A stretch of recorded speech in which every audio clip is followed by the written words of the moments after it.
¿Por qué Maki asesinó a su clan? Maki no es la típica heroína de superación shonen, de hecho psicológicamente está mucho más cerca del resentimiento que del heroísmo, y la historia nos lo dice desde la primera vez que aparece. Estamos con Megumi y Nobara todavía afectados por la muerte de Itadori, y justo ahí llega Maki con una voz retadora, diciéndole a Megumi que parece más triste de lo normal. Entonces Megumi responde, Zenin Senpai, pero Maki levanta la barbilla y le dice, no me llames por mi apellido, y esa frase es muchísimo más importante de lo que parece. Imagínate que te llamas José Hernández. En Japón José eres tú, pero Hernández es tu institución, tu herencia, el peso e historia de tu familia. Por eso en anime apellidos como Uchiha, Gojo o Zenin no son cualquier cosa, son prestigio o poder heredado. Y el clan Zenin no es una familia cualquiera, es una de las 3 grandes familias de la hechicería. Ese apellido debería ser el mayor orgullo de Maki, pero ella lo rechaza. Y no solo eso, más adelante Megumi le pregunta, ¿qué tipo de gente te gustaría salvar como hechicera? Megumi busca una razón moral para usar su poder, pero Maki responde algo extrañamente frío. A mí me da igual si lo que hago salva a alguien. Esa frase es la llave para entender toda su psicología, porque Maki no está jugando a ser la buena de la historia. Hoy vamos a analizar cómo una mujer sin energía maldita y sin apellido decidió que si el destino no le daba un lugar en la mesa, destruiría la mesa completa. Para entender una de las capas más profundas y venenosas de Maki, primero tenemos que mirar a su reflejo, Mai Zenin. Lo primero que notas de Mai es una contradicción. Cuando Megumi la ve, hace exactamente lo mismo que con Maki, porque le dice Zenin Senpai, pero Mai con una sonrisa aparentemente dulce lo corrige, llámame Mai, y eso es interesante porque Maki reaccionó con fuerza. Mai en cambio parece suave, delicada, casi amable, pero esa imagen dura exactamente unos segundos, porque enseguida se burla de la muerte de Itadori, lo llama monstruo repugnante y hasta pregunta si no es un alivio que él haya muerto. Y aquí hay algo psicológicamente muy interesante. ¿Por qué alguien atacaría de esa forma a personas que claramente están sufriendo por un amigo? Porque Mai no está hablando realmente de Itadori, está proyectando. Las personas heridas suelen hacer algo muy extraño, atacan a aquello que les recuerda su propia herida, y Mai sabe perfectamente lo que significa sentirse defectuosa y anormal.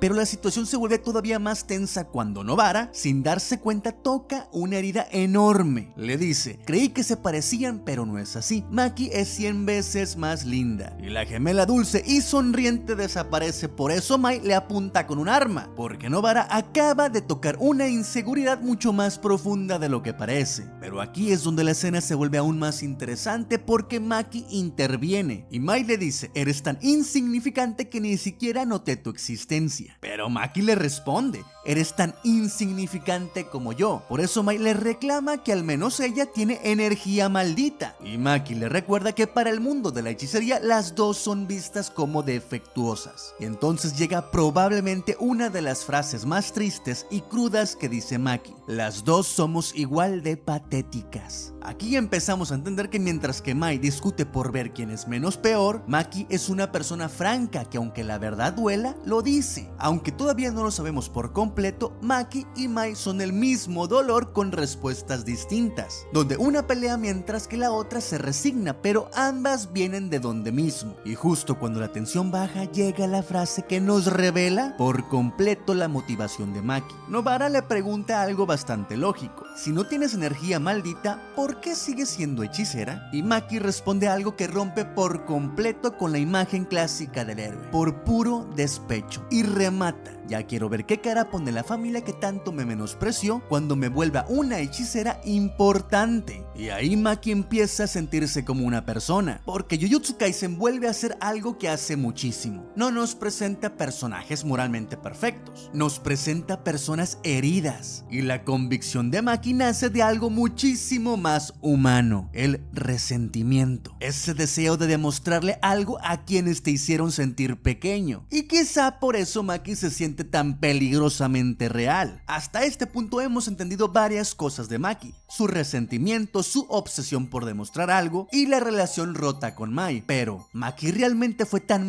menospreciada por el clan Zenin o estaba exagerando? Porque si vamos a entender por qué terminó asesinando a su familia, primero tenemos que responder algo mucho más importante. ¿De verdad el clan era tan cruel como ella decía? Más adelante, durante el intercambio entre escuelas, vemos un flashback donde Mai vuelve a menospreciar a Maki, pero frente a Kazumi Miwa. Ella dice que no es más que una humana común usando herramientas malditas, pero nada más lejos de la realidad, porque la misma Miwa reacciona exactamente como nosotros. Estúpida Mai, porque en cuestión de segundos Maki le quita la espada y la supera físicamente, demostrando que Maki sí era absurdamente talentosa. Y aquí pasa algo muy interesante, porque mientras todo esto ocurre, los están observando, y Mei Mei dice, deberían ascenderla a segunda clase de una vez, refiriéndose a Maki, y Goyo como siempre termina rematando. Yo opino lo mismo, pero los Zenin son unos tercos entrometidos, deberían retractarse y aceptarla de una buena vez. Entonces Maki no estaba exagerando, el clan Zenin realmente estaba haciendo todo lo posible por sabotearla, y esto se vuelve todavía más interesante. ¿Recuerdas que Megumi les decía a las dos Zenin Senpai? Eso para mí narrativamente no era casualidad, el autor nos está mostrando a través de Megumi la respuesta psicológica de ambas hermanas. ¿Pero por qué Megumi? Porque Megumi también es Zenin, solo que en ese momento nosotros todavía no lo sabemos, pero al verlo en retrospectiva la escena tiene un mayor valor e ironía. Te explico, Megumi representa exactamente lo que el clan Zenin sí valora: energía maldita, potencial, es hombre y lo más importante, posee la técnica de las 10 sombras, mientras que Maki representa lo contrario, una mujer sin siquiera energía maldita. En otras palabras, el autor nos está poniendo frente a frente al Zenin deseado versus la Zenin desechada, eso sin mencionar que Maki se convierte en algo similar al padre de Megumi, o sea, Toji. Lo mejor es que aunque técnicamente Megumi heredó el privilegio que a ella le negaron, ella nunca dirige su odio hacia él, solo a su familia. Pero volviendo al capítulo, en ese mismo Maki y Mai se enfrentan, mostrándonos que el problema no solo era carencia de energía maldita, sino que eran gemelas. Mira, históricamente en algunos contextos tradicionales de Japón, los gemelos llegaron a verse como algo problemático dentro de familias obsesionadas con el linaje, y si hay un clan obsesionado con la pureza del linaje y la herencia, son precisamente los Zenin. Pero además, más adelante nos explican que el mundo de la hechicería mira a los gemelos como una misma persona, limitándose mutuamente. Por eso Mai recuerda que dentro del clan las llamaban un mal presagio y que al menos algún día servirían para algo. Y aquí comenzamos a entender que Maki y Mai nunca se les permitió ser niñas normales. Desde que nacieron se les dijo que eran defectuosas, pero aún así Maki siempre fue distinta. Era la que avanzaba primero, la que peleaba, la que se plantó frente a una familia que constantemente intentaba hacerla menos. Y eso es admirable solo por un lado, porque cuando Maki decidió abandonar al clan, no se fue simplemente para huir y ya. Ella literalmente le dijo al líder que volvería para convertirse en la nueva cabeza del clan, y por eso él le hizo una advertencia. Le dijo que le haría pasar un infierno, pero que no solo a ella, también a Mai. Y aquí hay un detalle muy importante, porque Maki responde: ella no tiene nada que ver. Es decir, incluso desde ese momento Maki estaba intentando proteger a su hermana. El problema es que para Mai las cosas se veían completamente diferentes, porque mientras Maki sentía que estaba luchando para salir del abismo, Mai sentía que la estaba dejando sola dentro de él, y justo es eso lo que le empieza a reclamar en el clímax del combate. Y cuando Mai explota, le dice que ella nunca quiso pelear y que no le interesaba demostrarle algo a alguien, pero que terminó sintiendo que la lucha de Maki también le obligaba a sufrir a ella. Por eso al final del combate Mai le dice algo muy fuerte: ¿qué tiene de malo ser inferior? Podríamos haber vivido tranquilas. Y Maki responde algo que define toda su psicología: porque habría comenzado a odiarme a mí misma. No hay mucho que decir después de eso, por eso Maki se va, y Mai, sola sintiéndose pequeña, dice: mentirosa, te odio. Yo creo que ninguna de las dos estaba completamente equivocada, porque para mí Maki y Mai son el mismo dolor con dos respuestas distintas. Una decidió pelear y la otra sobrevivir. Cuando eran niñas viviendo el mismo infierno, miramos una escena donde Mai está asustada y le dice a Maki: no vayas a soltarme. Y Maki le responde: no lo haré. Pero Mai insiste preguntándole: ¿Nunca? Y Maki le dice, nunca lo haré, somos hermanas. Mira, aquí nos adentraremos en algo denso, que incluso entre el fandom se debate constantemente. Me refiero a esta escena, pero quiero aclarar algo desde el principio. No voy a decir esto como si fuera canon absoluto, pero sí creo que hay suficiente contexto para entender por qué la herida de Mai es muchísimo más profunda de lo que parece. Así que solo te compartiré un poquito del contexto oscuro y cultural del Japón real para entender la conversación de ambas hermanas. Está bastante claro que el autor construyó al clan Zenin inspirándose en una mentalidad extremadamente tradicionalista del Japón feudal. En esos clanes antiguos, las mujeres no eran tratadas como individuos, sino como propiedad de la institución familiar, o sea, su valor no estaba en quienes eran, sino en para qué servían, reduciéndolas a lo puramente biológico. Servir para perpetuar el linaje a través del concubinato forzado y la reproducción obligada con los herederos de sangre pura. Su intimidad y su destino no les pertenecían. Y si ya vimos cómo el clan trataba a alguien como Maki por no cumplir sus estándares, ahora imagina lo que significaba ser dos niñas consideradas defectuosas dentro de una familia obsesionada con el linaje. Por eso, personajes como Naoya Zenin son tan importantes, porque Naoya no es solo un idiota arrogante, es el resultado natural de una estructura donde ciertos hombres crecían sintiéndose superiores por nacimiento, donde humillar, degradar o menospreciar y etcétera a mujeres como Maki y Mai era algo normalizado. Para esos clanes, ellas eran simples objetos a disposición de los deseos de la élite de la familia. Por eso vuelvo a mencionar que es mi interpretación, que ese no me sueltes de Mai no es un capricho infantil, es un grito de auxilio como un intento de supervivencia, como si Mai estuviera diciendo: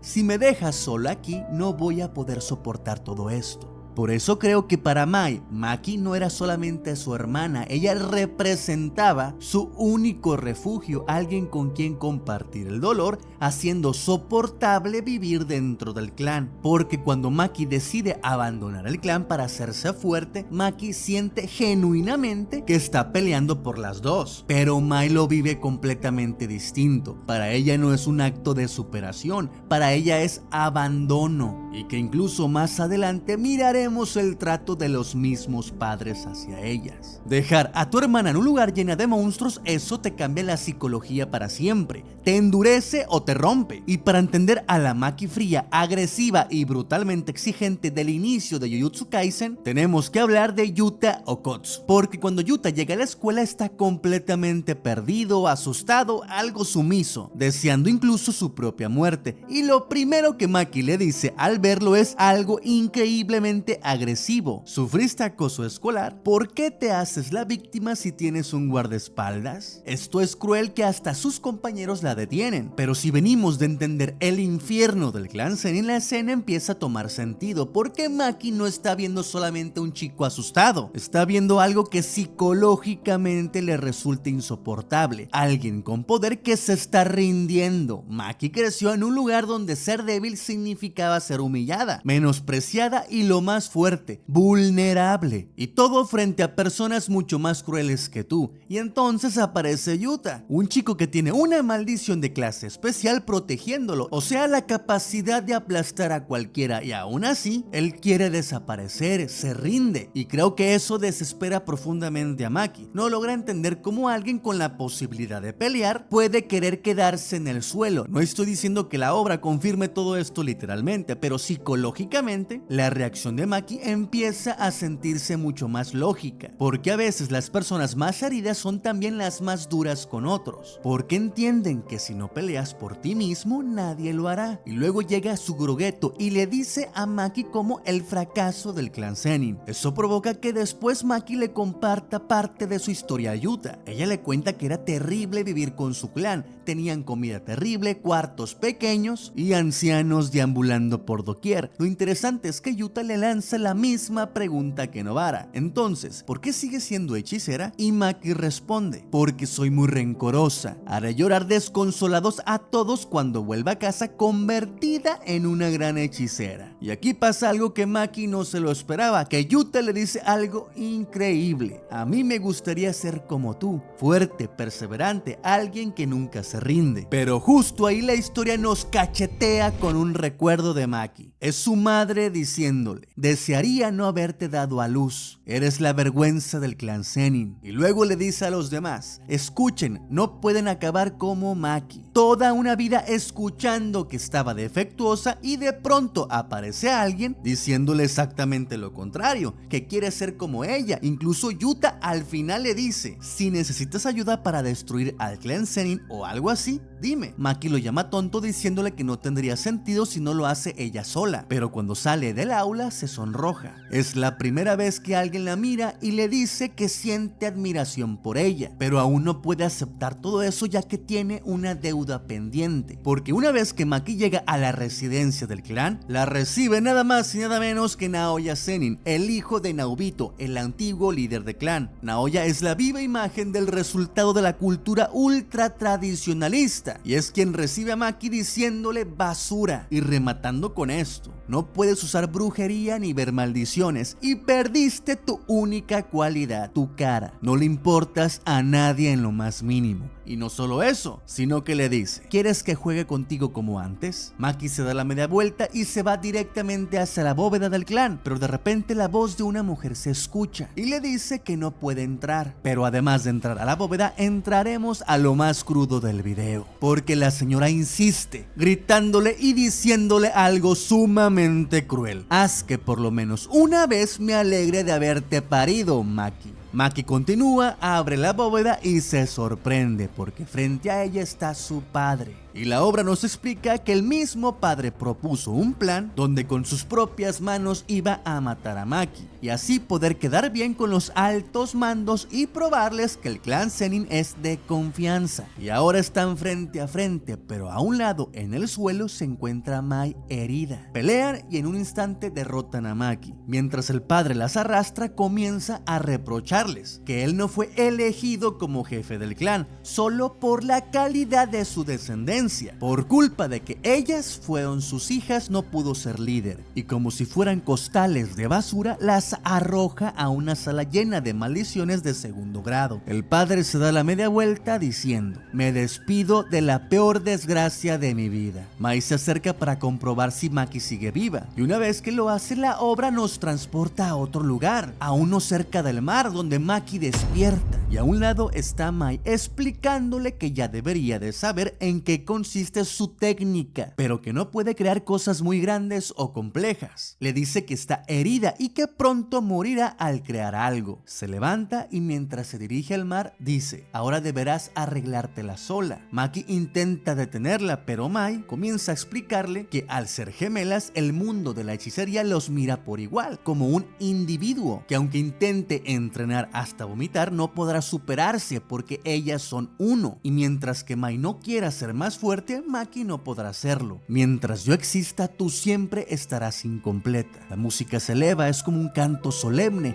y Mai levanta la mano y le dice que esto es lo único que dejará atrás. Pero Maki intenta tomarla por el brazo por completo y no puede. Solo toma lo que Mai le entrega y dice, te haré el favor de quedarme con el poder maldito y todo lo demás. A cambio, prométeme una sola cosa. Destrúyelo todo. Absolutamente todo, hermana mayor. Maki abre la mano y mira que es un carrizo. Maki despierta y en su mano está una espada. Y a su lado, Mai muerta. Y en ese momento, de forma magistral, la música aún se eleva más. Aquí sucedieron varias cosas interesantes. La técnica que Mai utiliza se llama técnica de construcción y le permite materializar materia física, principalmente balas para su revólver, que no desaparecen al desactivar su técnica, pero es sumamente ineficiente y agotadora, limitando a Mai a crear solo una bala por día. Pero en esta ocasión superó su límite al crear una espada entera, lo que consumió toda su energía maldita y su vida, permitiéndole a Maki alcanzar una restricción celestial completa. Cuando Mai le deja el carrizo en su mano, simboliza una leyenda china que explica que los gansos migratorios vuelan con carrizo porque cuando se cansan en medio del mar, lo usan para posarse sobre él y descansar, para después dejarlo ahí y volver a tomar el vuelo. Mai le está diciendo a Maki que ella es solo el carrizo, que la deje para que Maki pueda volar. Cuando el padre de Maki se percata de que las maldiciones desaparecieron, recuerda la misma sensación que le generaba Toji. El clan Zenin lo conocía muy bien, sabían lo que era capaz, y ahora el padre estaba sintiendo exactamente lo mismo, solo que esta vez venía de la hija que él mismo arrojó como un costal de basura. Maki derrota a su padre sin que éste se diera cuenta, confirmando que Maki alcanzó el nivel de Toji. La música sigue elevándose hasta que Maki, al mirar la espada, dice: Mai,